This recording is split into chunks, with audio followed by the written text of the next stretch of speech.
Rest of the story. Once in a rare while, there's a rest of the story that beggars even my imagination. This one does that.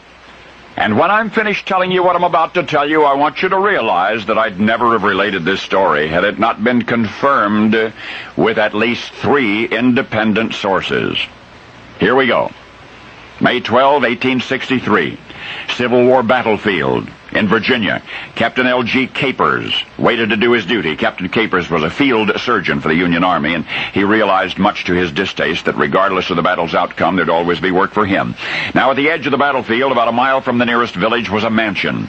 On its porch stood the mistress of the house and her 2 daughters, watching, waiting anxiously to see if there might be somebody they could assist, somebody wounded. By 3 o'clock in the afternoon, the battle was raging within 100 yards of the mansion. Captain Capers, the surgeon, looked up suddenly, startled by a high-pitched scream, which he had not heard in war before.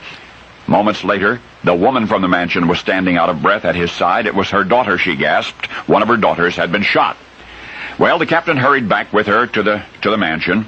He discovered that indeed the 17-year-old girl had a jagged bullet wound in her abdomen. Capers dressed the injury as best he could and prescribed something for pain, and then he had to rush back to his regiment, calling over his shoulder that he'd be back to look in on the girl later if he could.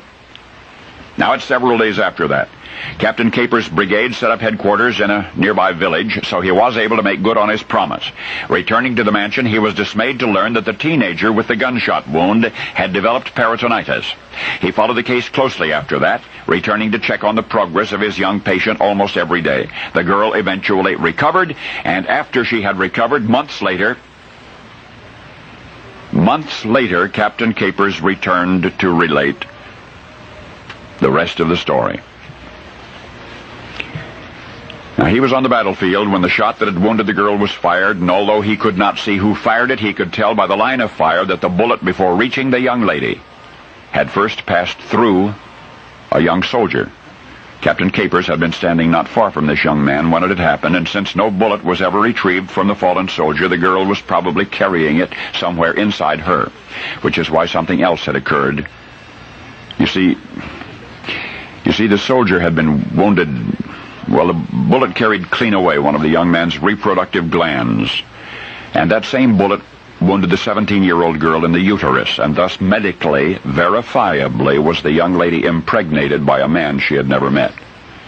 The 2 did meet subsequently, and almost as miraculously, they fell in love and married, and they had 2 other children by means more convenient. And further to corroborate the circumstances of the original pregnancy, soon after that first infant was virgin-born, 278 days after the battle, it developed a curious swelling that necessitated surgery, and in the process of treating that swelling, there was removed from the baby a bullet. No, in medical annals, nothing like this had ever happened before, nor surely will it ever happen again. For the young love that blossomed in the arid earth of hatred was inspired by an unknown Cupid who fired a magic bullet, the only bullet in any war that ever gave a life. Now you know the rest of the story.